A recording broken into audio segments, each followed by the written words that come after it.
परभणीत डॉक्टर बाबासाहेब आंबेडकर यांच्या पुतळ्याच्या ठिकाणी संविधानाची प्रतिकृती अवमान झाल्याची घटना घडली आणि त्यानंतर आंबेडकरी संघटनांकडून आंबेडकर अनुयायांकडून बंदची हाक देण्यात आली होती आणि त्या बंदमध्ये काल प्रचंड गदारोळ झाला।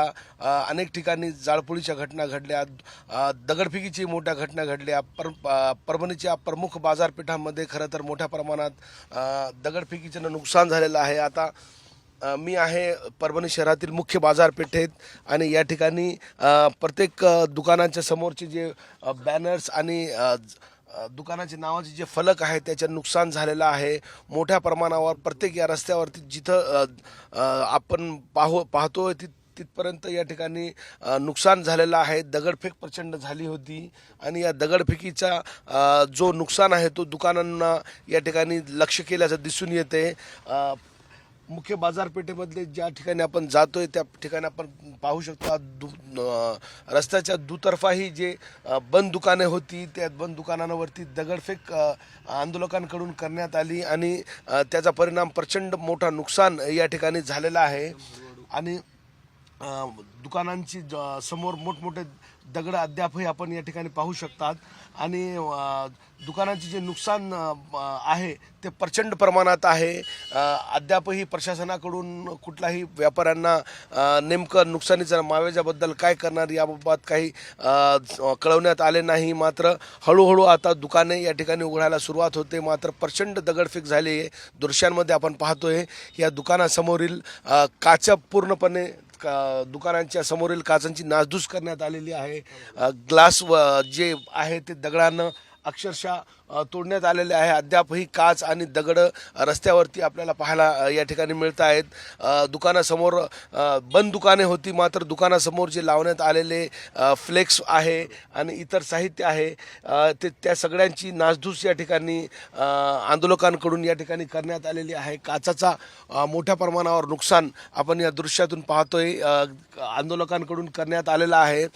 दिवसभर काल गदारोळची स्थिती होती, प्रचंड दगडफेक झाली होती, अनेक दुकानांची या ठिकाणी नुकसान झालेलं आहे। रस्त्यावरती या ठिकाणी नुकसानीची आपण पाहणी करण्यासाठी शहरात निघालोय। परभणी शहराची ही मुख्य बाजारपेठ आहे आणि याची ही स्थिती आहे। खरं तर काल पोलीस आणि आंदोलकांमध्ये अनेक चकमक आपल्याला पाहायला मिळाले।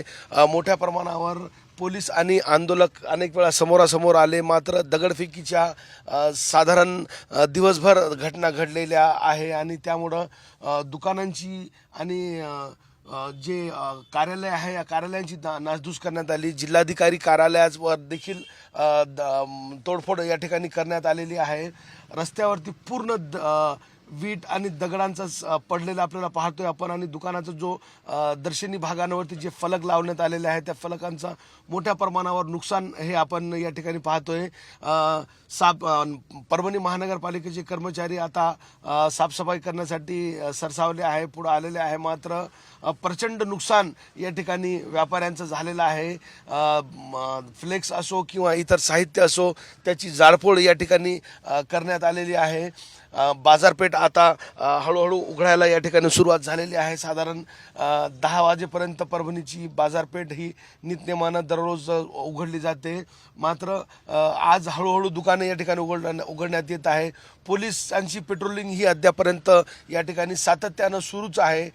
पोलीस या ठिकाणी सातत्यानं फिरत आहे। अद्याप कालपासून काही अप्रिय घटना घडल्याच्या कुठेही नोंद नाही मात्र व्यापारी आपापल्या दुकानासमोर या ठिकाणी थांबलेले आपल्याला पाहायला मिळत आहेत।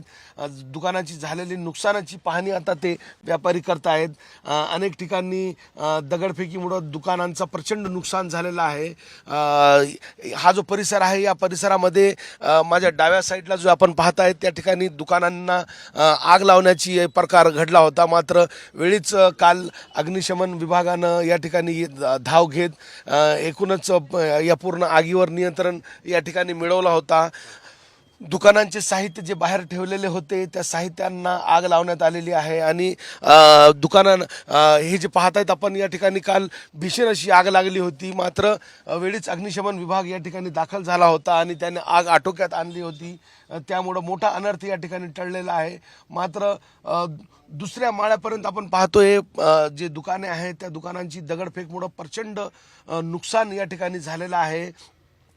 नगरपालिकेकडून आता साफसफाई करण्यात येते. मात्र नुकसान झालेला त्या नुकसानीचा पुढं काय होणार आहे किंवा व्यापाऱ्यांना काही दुकानांची पंचनामे करून त्यांचा नुकसान मावेजा देण्यात येणार का असा प्रश्न एकूण उपस्थित केला जातोय.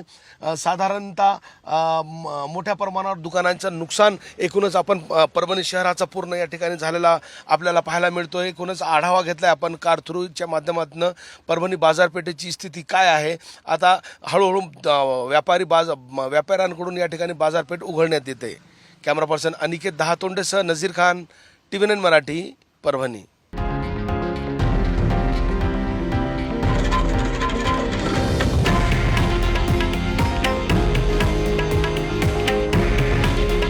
हे आहे देशातील नंबर 1 न्यूज नेटवर्क आणि आपण पाहत आहात TV9 मराठी. काळजी तुमची, हित महाराष्ट्राचं.